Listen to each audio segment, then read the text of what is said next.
आज की इस दिव्य सत्संगी श्रृंखला जिसका नाम है प्रश्न से प्रेरणा तक, आप सभी के बहुत सारे प्रश्न प्राप्त हुए हैं, परंतु उनमें से अधिकांश प्रश्नों के उत्तर गुरुदेव पहले ही दे चुके हैं। गुरुजी, आज का प्रश्न है, विकास मिश्रा जी हैं दरभंगा बिहार से। गुरुजी, मैं एकांत जीवन वैराग्य जीवन जीना चाहता हूँ। इसके लिए अपने माता पिता पत्नी परिवार से कैसे अनुमति लूँ ताकि उन सबका प्यार बना रहे और अपने कर्तव्य से विमुख भी ना हो। कृष्णाय वासुदेवाय हरये परमात्मने प्रणतः क्लेशनाशाय गोविंदाय नमो नमः।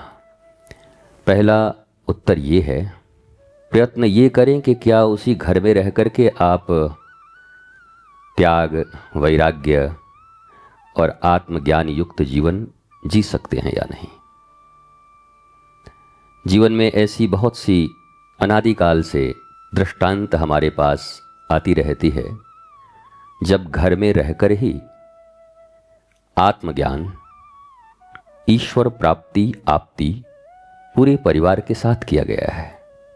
यह भी संभव है, असंभव नहीं है।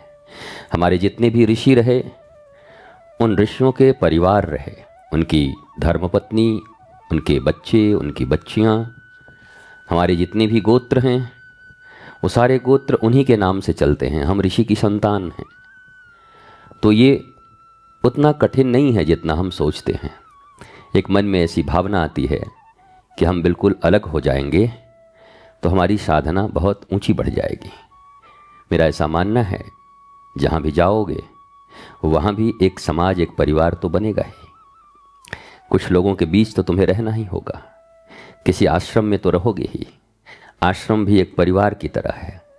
वहाँ 5-7 हैं और यहाँ 5-700 हैं, तो यहाँ तो बड़ा परिवार हो जाएगा।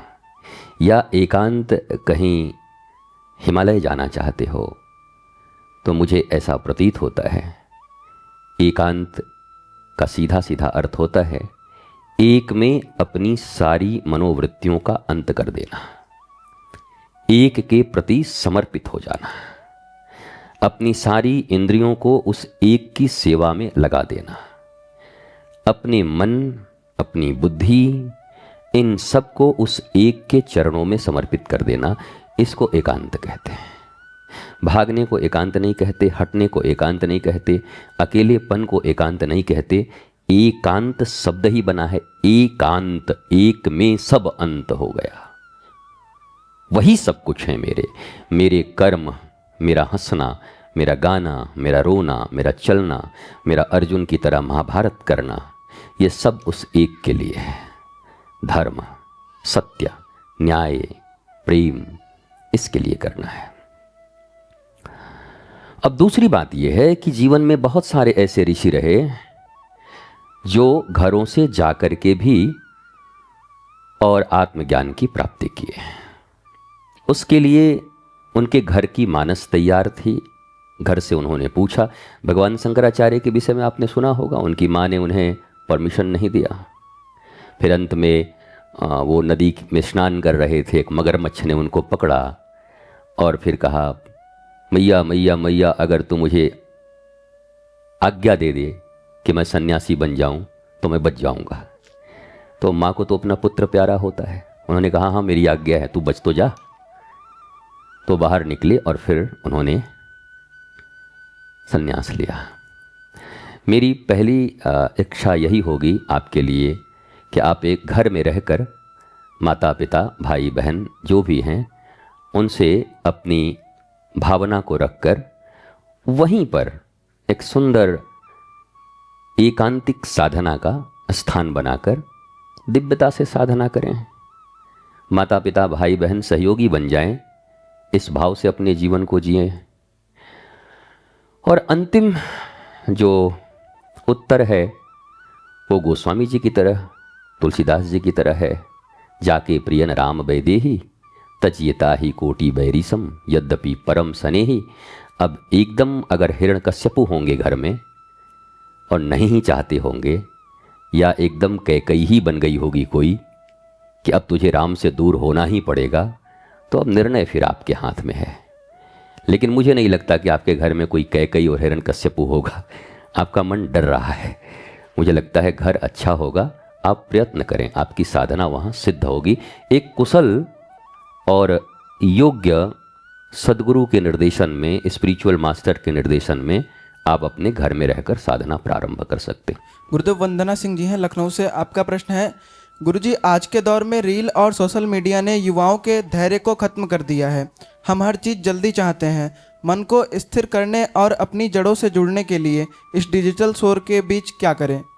जिसने छीना है वही देगा। सोशल मीडिया ने छीना है, सोशल मीडिया ही देगा। छोड़ना तो बड़ा कठिन है। अभी स्पेन में परसों वहाँ की गवर्नमेंट ने 16 साल से कम के बच्चों के ऊपर में सोशल मीडिया बैन कर दिया, क्योंकि उनकी राष्ट्रीयता खतरे में थी। 16 साल के पहले बच्चे पूरी तरीके से विचारधारा उनकी परिवर्तित हो गई। मॉडर्निटी के नाम पर वो राष्ट्र विरोधी हो रहे थे। पूरे देश में कन्वर्जन की सी स्थिति थी, तो उन्होंने बैन कर दिया कि 16 साल के बच्चों को सोचने समझने की उतनी शक्ति नहीं होती, टीनेजर होते हैं, तो सोशल मीडिया बैन हो गया सरकारी की तरफ से। आपके यहाँ तो अभी ऐसा है नहीं। मुझे ऐसा लगता है, जैसे मैं रोज़ अपने प्रवचन के अंत में एक फिल्मी गाना गाता हूँ, आपने सुना होगा, रंग महल के 10 दरवाजे, ना जाने खिड़की मेरी कौन सी खुली थी, मेरे सैयां निकस गए मैं ना लड़ी थी। और भी मेरी जो जो इच्छा होती है मैं गाते, मैं तो रंग बरसे भी गाता हूँ, रंग बरसे भीगे चुनर वाली, वो भी मैंने गाया है। फिर पुराने जितने भी संगम के गाने हैं, राज कपूर जो गाता है, ओ मेरे सनम ओ मेरे सनम, वो भी गाता है। तुमसे मिलकर ना जाने क्यों, और बहुत सारे गाने मैंने गाए हैं। और 3-3 घंटे मैंने बोला हुआ है, एक एक गानों पर 3-3 घंटे बोला है। उसमें वेद की ऋचाओं को भी लिया, वहाँ पर गोस्वामी जी के शास्त्र को भी लिया, गीता के श्लोकों को भी लिया, और फिर उसे सिद्ध किया कि अगर आपकी दृष्टि परिवर्तित हो गई तो आपके लिए गाने भी भजन बन सकते हैं। क्योंकि शब्द तो ब्रह्म ही है, अक्षर तो ब्रह्म है। किस रूप में ग्रहण करते हो ये अलग बात है। अगर वो ग्रहण करने का विवेक तुम्हारे पास आ जाए तो दुनिया का कोई भी गाना तुम्हें बिगाड़ नहीं सकता, दुनिया का कोई भी सीन तुम्हें बिगाड़ नहीं सकता, बल्कि हर जगह से तुम अपनी साधना के उपयुक्त सार तत्व ढूंढ निकालोगे। और अगर तुम्हारी बुद्धि पतित है, विवेक नहीं है, तो मंदिर में बैठकर भी पता नहीं तुम क्या कर लोगे, पता नहीं यज्ञ करते हुए भी तुम क्या कर लोगे, कुछ खबर नहीं है। तो परिवर्तन तो भीतर लाना है, बाहर कुछ भी परिवर्तित नहीं होगा। आज के इस युग में जो कुछ चीज़ें आ चुकी हैं, डेवलपमेंट हो चुका है, इसको फिर से पुरानी तरीके से आने में अभी सैकड़ों वर्ष लगेंगे। तब तक तुम जिंदा रहोगे क्या? तो सैकड़ों वर्ष के पहले ही तो तुम्हें कोई रास्ता ढूंढना होगा, आज अभी इसी वक्त। और रास्ता यही है कि आप अपनी दृष्टि को अपने स्पिरिचुअल मास्टर के अकॉर्डिंग एडजस्ट कर लीजिए, और गानों में से भी ईश्वर की भक्ति ढूंढ लीजिए। और ढूंढना नहीं है ही। जिस दिन स्विच चेंज कर दिया उस दिन तुम भी कहोगे, ओ हो मैं कहाँ भटका हुआ था। मुझे लगता है सोशल मीडिया का प्रयोग करो, पर सोशल मीडिया पर धैर्य कैसे बढ़े इसकी भी बहुत सारी चीज़ें आती रहती हैं। सोशल मीडिया पर तुम्हारे शास्त्र, तुम्हारी संस्कृति से जुड़ने के लिए भी बहुत सारी चीज़ें अपलोडेड हैं। तुम केवल उनको सुनना प्रारंभ करो। तुम्हारा इंटरेस्ट अगर इधर है तो छोड़कर, हटकर, मिटाकर तुम जी नहीं पाओगे। 7 दिन तक बंद करोगे, 8वें दिन ऐसा लगेगा कि 10 दिन का भूखा आदमी खाना खा रहा है। 24 घंटे चला लोगे उसको ऐसे ऐसे करके, और फिर क्या देखोगे कुछ पता नहीं। अपने जीवन को मर्यादित करो, सोशल मीडिया के लिए एक समय निर्धारित करो, और निर्धारित करो तो विषय निर्धारित करो। मैं इसी विषय पर देखूंगा, मेरे विषय ये हैं। लक्ष्मीबाई कौन, मेरे विषय ये हैं। महाराणा प्रताप कौन, छत्रपति कौन, मेरा विषय ये है। इसके पीछे हिडन ट्रूथ क्या है, हमारा ओरिजिनल इतिहास क्या है। अगर आप इस दिशा में काम करेंगे तो सोशल मीडिया छोड़ने की भी ज़रूरत नहीं पड़ेगी, इंटरेस्टिंग भी लगेगा, और आपके विचार धीरे धीरे परिवर्तित हो जाएंगे। जो सुनते हैं वैसा ही बनते हैं, जो देखते हैं वैसी ही हमारी विचारधारा बनती जाती है। बस इतनी मर्यादा का पालन करें कि आप डिसाइड करो। चूंकि आपने ये प्रश्न किया है तो आप मुझे अच्छे आदमी लगते हो कि आपका विचार ऐसा है कि आप सोशल मीडिया के कारण जो कुछ गड़बड़ी हो रही है वो आप अपने जीवन के लिए लिखे होगे तब, और लोगों के लिए लिखे होगे तो आप गलत कर रहे हो। लोग चिंता मत करना, अपनी चिंता करना। तुम इसी तरीके से इसका प्रयोग करना शुरू करो और फिर तुम एक रोल मॉडल बनो, आइडियल, और लोगों को बताओ कि मैंने पिछले 2 वर्षों में सोशल मीडिया का इतना प्रयोग किया। और लोग पूछेंगे कि आपके ऐसे विचारधारा कैसे, तब तुम बताना मैंने एक विषय तय किया था और उसी विषय के ऊपर में मैंने सारी चीज़ों को देखा, सुना और मैं भीतर से परिवर्तित हो चुका हूँ। मेरा ऐसा मानना है बॉलीवुड ने अगर बिगाड़ा है हमें तो बॉलीवुड हमें बना भी सकता है। बॉलीवुड में अगर बिल्ला नंबर ये है, बॉलीवुड में अगर ये बता रहे हैं कि भगवान कुछ नहीं होता, बॉलीवुड में अगर ये बता रहे हैं अकबर दी ग्रेट, तो बॉलीवुड ये भी बता रहा है छावा, शेर का बच्चा शेर, छत्रपति का बच्चा छत्रपति, वो भी तो है। तो उसी बॉलीवुड से हमारी रगों में छत्रपति के खून आ जाते हैं, महाराणा प्रताप के खून दौड़ने लगते हैं हमारे भीतर में। तो बॉलीवुड छोड़ देना, इट्स टू टफ, बहुत कठिन है। मोबाइल, टीवी, बाहर अंदर हर जगह प्रभाव है। कहाँ कहाँ रुकोगे, कहाँ कहाँ बचोगे। एयरपोर्ट पे जाओगे वहां भी जगह जगह टीवी चलता हुआ मिलेगा, न देखते क्या आंख में ऐसे लगा के चलोगे कैसे घूमोगे, कहाँ जाओगे। रास्ते से जा रहे हो तो वहां भी देख रहे हो कि सड़कों पर बारात के गाने बज रहे हैं, आज मेरे यार की शादी है, क्या करोगे। धृतराष्ट्र बनोगे, काला चश्मा लगाओगे इसे डंडा लेकर के, कौन है अहमद, क्या करोगे। तो you have to change, external नहीं इटर्नल, अंदर से चेंज होना होगा और वो तुम्हें निर्णय करना होगा। तो जहां जहां से आने के रास्ते हैं वहीं से बाहर जाने के भी रास्ते हैं। इस दरवाजे से तुम आ सकते हो तो दरवाजा अभी भी खुला है, जा भी सकते हो। इसलिए जिधर जिधर से बिगड़ने की संभावना है वहीं बनने की भी संभावना छिपी हुई है। ये दुनिया का निर्माण द्वंद्व से हुआ है। हर जगह 2 रास्ते हैं, एक धनात्मक, एक ऋणात्मक, एक पॉजिटिव, एक negative. It's totally depend upon you. आप क्या ढूंढना चाहते हो, आप क्या पाना चाहते हो। मुझे उम्मीद है कि सोशल मीडिया तुम्हारी बहुत मदद करेगी बच्चे, तुम जो भी हो। बस तुम थोड़े से टिप्स और ट्रिक्स सीख लो हमसे कि क्या देखना। मेरे पास भी है, मैं भी टक टक टक देख लेता हूँ। कभी कभी कुछ अच्छा लगता है तो प्रवचन में भी बोल देता हूँ कि आज ऐसा देखा, आज ऐसा देखा। जैसे स्पेन वाली बात मैंने सोशल मीडिया पे ही देखी और फिर उसको पूरा सर्च किया और फिर कंफर्म किया, बोला हाँ, क्योंकि सोशल मीडिया पे भी सब चीज़ सही नहीं चलती। वो पूरा ऐसा दिख जाएगा कि सही चल रहा है, पता चला कुछ है ही नहीं, तो फिर उसको कंफर्म भी करते हैं कुछ रिलायबल सोर्सों से। तो मुझे लगता है आप सोशल मीडिया चलाओ। सोशल मीडिया का उपवास, हाँ इत्यादि ये सब लोग बोलते हैं कि जैसे एकादशी करते हो ऐसे एक दिन कर सकते हो कि आज फ़ोन नहीं छुएंगे। हाँ ठीक है, करने में कोई दिक्कत नहीं है, इससे तुम्हारे धैर्य का भी पता चलेगा।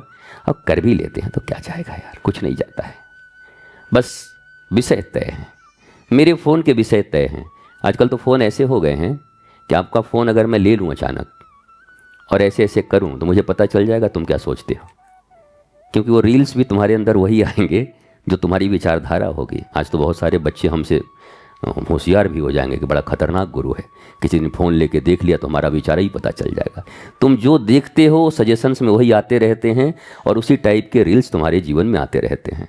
अगर आप अचानक किसी का फ़ोन लेकर के ऐसे ऐसे कर दो और ऊपर से एकदम ऐसे हो ओम, और भीतर से तुमको पता चल जाएगा कि सोम सोम सोम, सामोसा है भी है, पर ऊपर से लगता है बड़ा एरोगेंट है, पर तुमको पता चलेगा ये तो बहुत नरम आदमी है, बड़ा अच्छा आदमी है।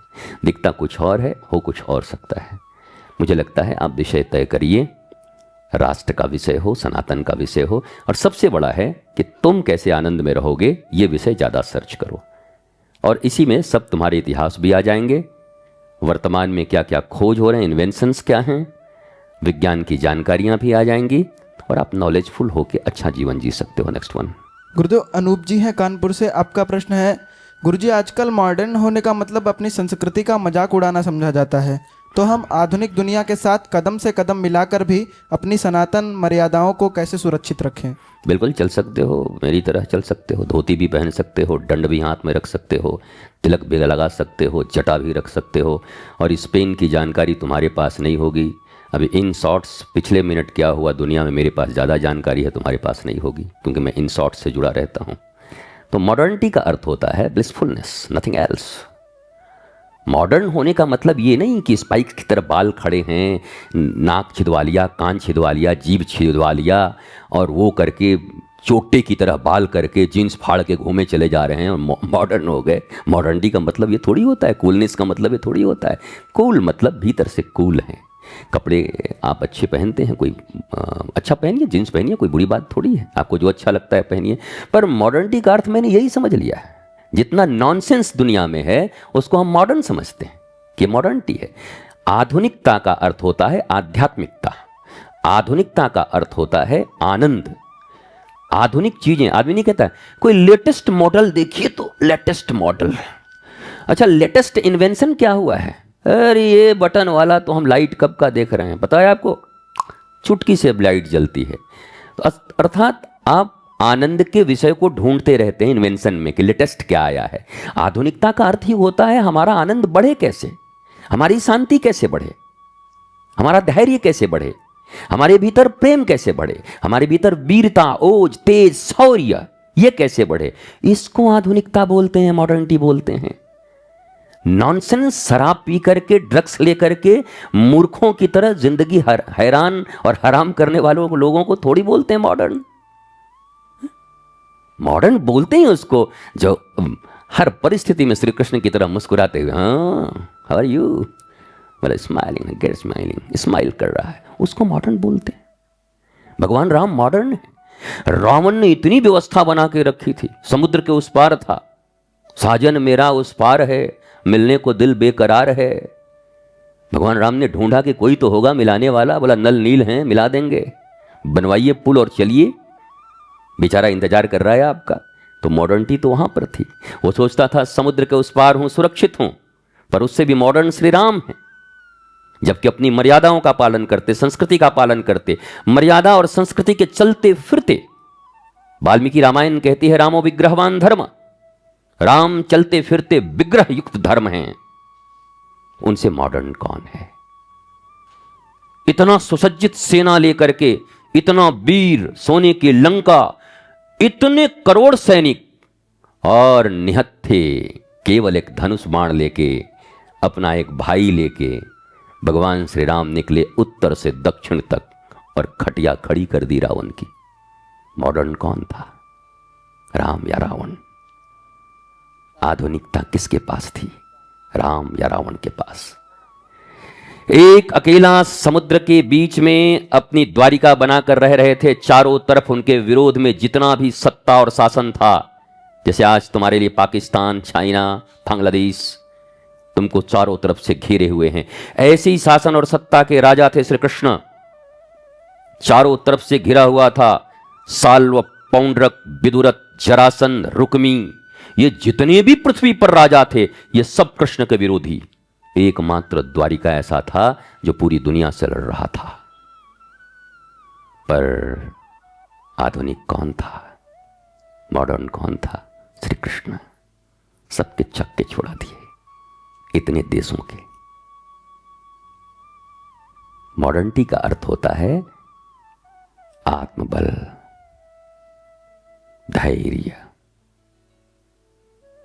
मुक्त, सत्यम, शिवम, सुंदरम। बाकी ये जो सड़क छाप मॉडर्निटी तुम देख रहे हो ना, इनको बोलते हैं लंपट, आवारा और जोकर। ये मॉडर्निटी है। मॉडर्निटी साइंस में भी जरा दिखाओ ना कितने मॉडर्न हो। लेटेस्ट इन्वेंशन के विषय में बताओ, कौन कौन अभी ग्रेट साइंटिस्ट है इसके विषय में बताओ, स्पेस साइंस के विषय में बताओ। इनकी सारी मॉडर्निटी कहां छिपी है? एक सिगरेट के कस में छिपा हुआ है, अपना ही फेफड़ा जलाया जा रहा है दिन रात। ये मॉडर्न है? मॉडर्न नहीं, ड हटा दो, मॉडर्न है, मरने वाला है, मरणशील आदमी है। तो इसे मॉडर्निटी नहीं कहते। मॉडर्न का अर्थ आप शाश्वतता की ओर आगे बढ़ रहे हैं, दृढ़ निश्चयी होकर अपने जीवन का उपभोग कर रहे हैं, अपने परिवार, समाज और राष्ट्र की रक्षा में आपके कदम बढ़े हुए हैं। इसको मॉडर्न कहते हैं। ह्यूमैनिटी कैसे सुरक्षित रहे, कैसे नेचर सुरक्षित रहे, इसके लिए आप तत्पर हैं वीर सैनिक की तरह। इसको मॉडर्निटी कहते हैं। जैसे इस देश में हम लोगों के भीतर यह भर दिया गया था कि हिंदू होना मतलब सांप्रदायिक होना, और हम डरते थे। नहीं नहीं, हम सांप्रदायिक नहीं, हम सेकुलर हैं, सेकुलर हैं। सांप्रदायिक कहने से उनको लगता था हम खतरनाक हैं।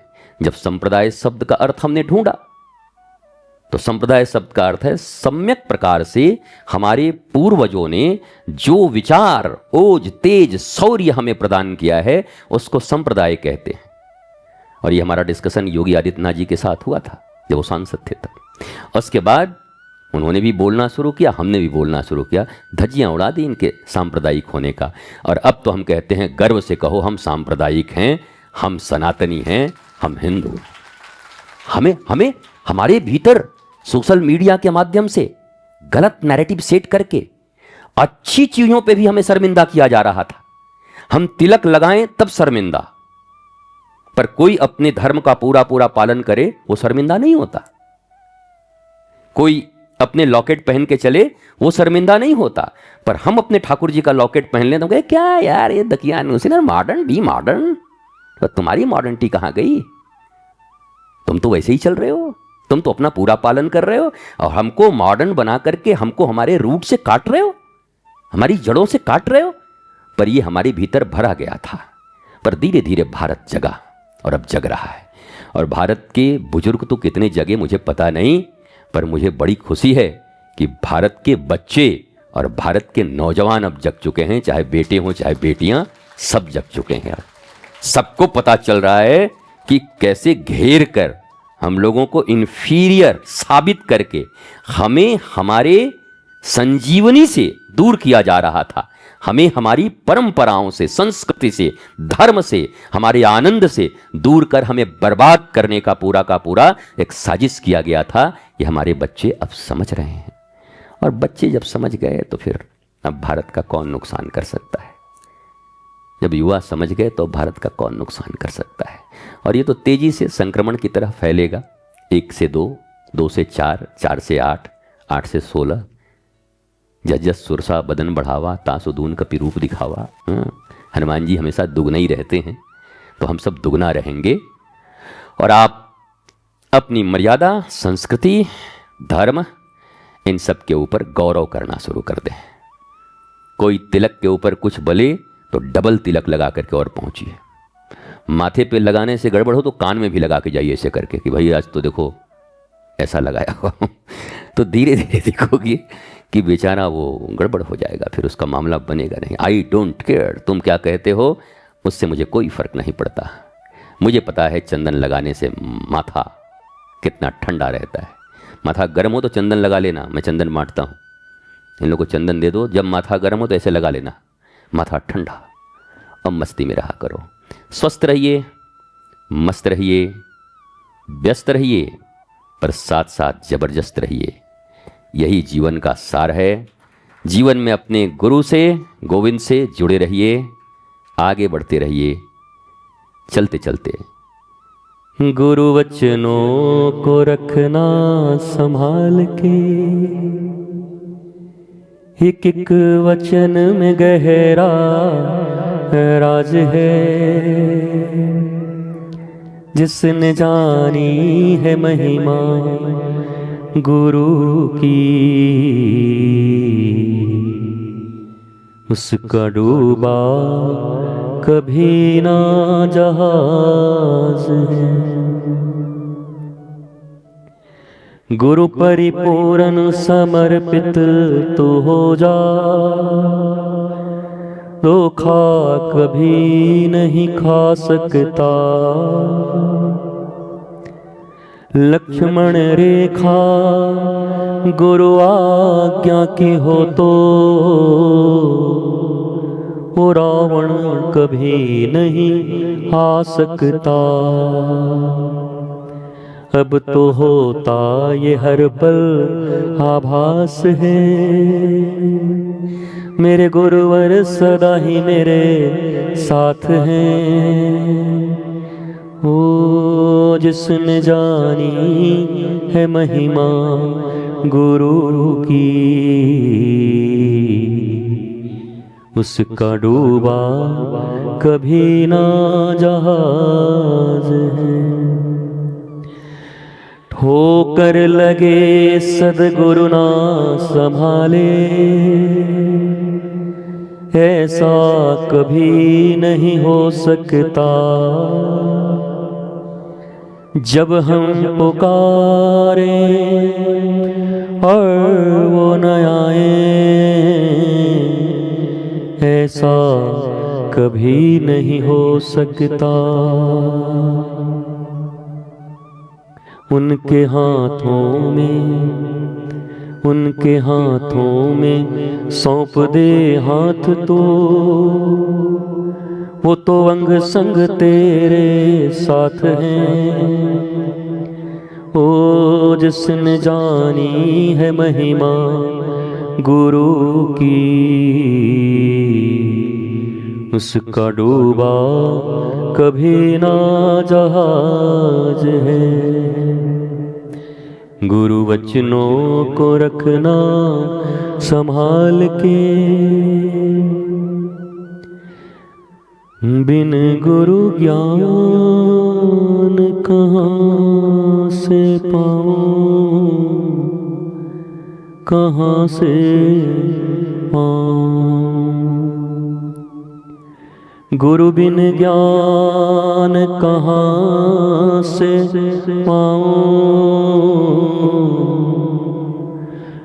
गुरु बिन ज्ञान कहाँ से पाऊं,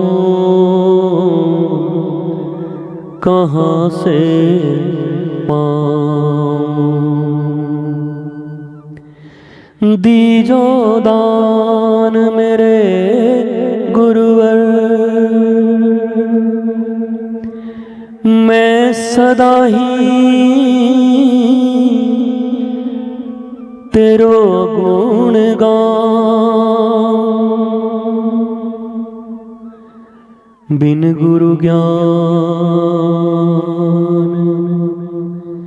कहाँ से पाऊं, गुरु बिन ज्ञान कहाँ से पाऊं, बिन गुरु ज्ञान कहाँ से पाऊं, कहाँ से पाऊं। रंग महल के 10 दरवाजे,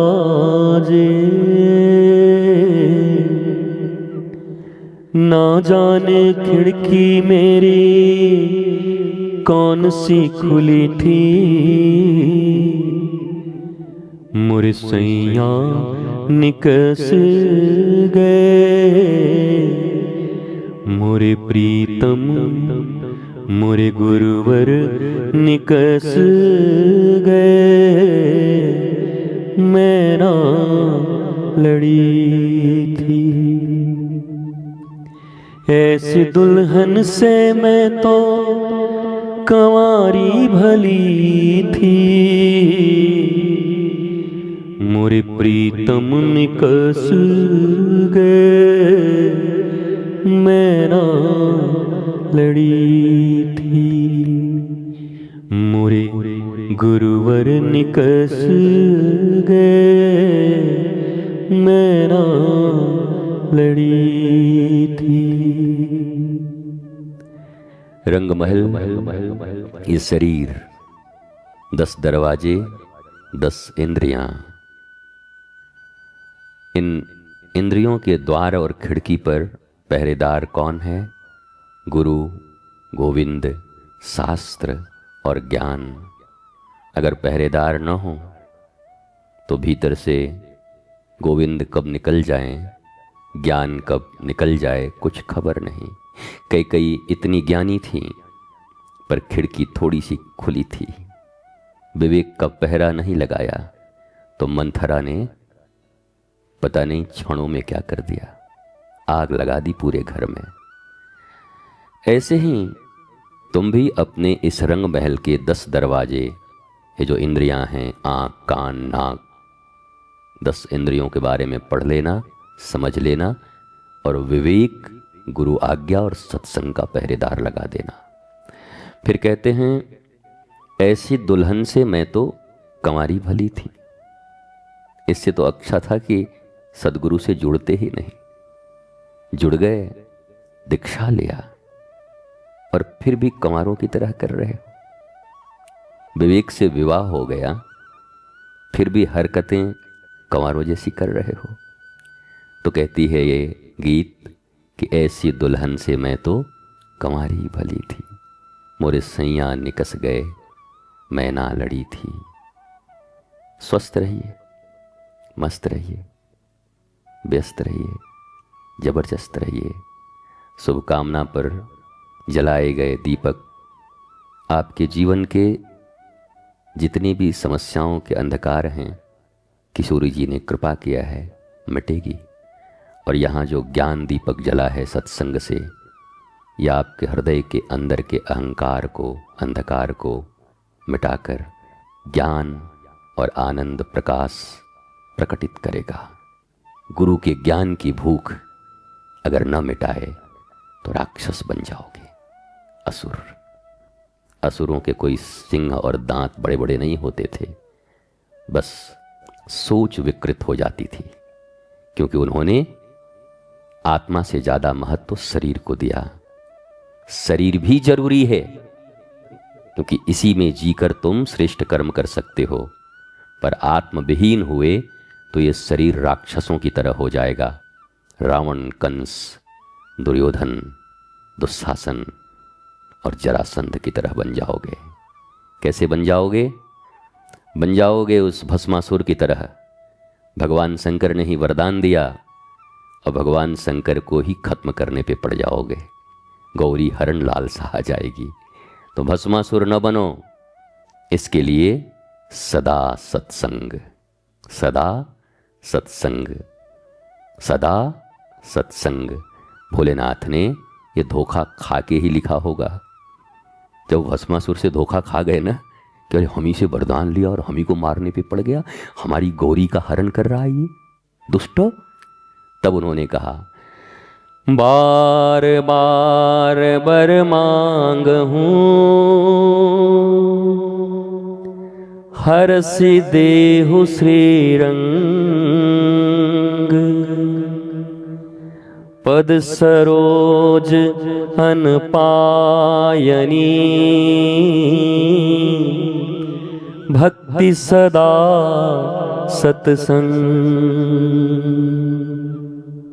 ये वरदान भोलेनाथ ने मांगा है श्रीरंग भगवान से, राम जी से। राम जी से कहा, राम जी आप बहुत ज़्यादा हमारा चेला बन के मत घुमा करो, हो तो तुम ही स्वामी, हमको पता है। तो ऐसा करो, एक वरदान दे दो। वो ठाकुर जी ने पूछा क्या चाहिए? बोला पद सरोज अनपायनी, भक्ति, और फिर कहा सदा सत्संग। सदा सत्संग देना। क्यों? बोला फिर किसी भस्मासुर को वरदान न दे दूं मैं, इसलिए मुझे भी सत्संग की जरूरत है। ये मैं भोला भाला हूं, मुझे सब भोलेनाथ कहते हैं, मैं भस्मासुर को भी दे देता हूं वरदान और भस्मासुर हमारे ही पीछे पड़ जाते हैं। भगवान गोविंद ने कहा चिंता मत करो, आप भोले बाबा हो पर हम चक्रधारी हैं, बड़े टेढ़े हैं, ऐसे भी भस्मासुरों का इलाज हम जानते हैं। और वहीं पर शकुनी नंदन भस्मासुर का इलाज बटुक बनकर भगवान ने कर दिया। स्वयं का हाथ स्वयं पर रखवा दिया और क्या हो गया? हरिओम तत्सत सीताराम, वहीं पर भस्मासुर का हो गया।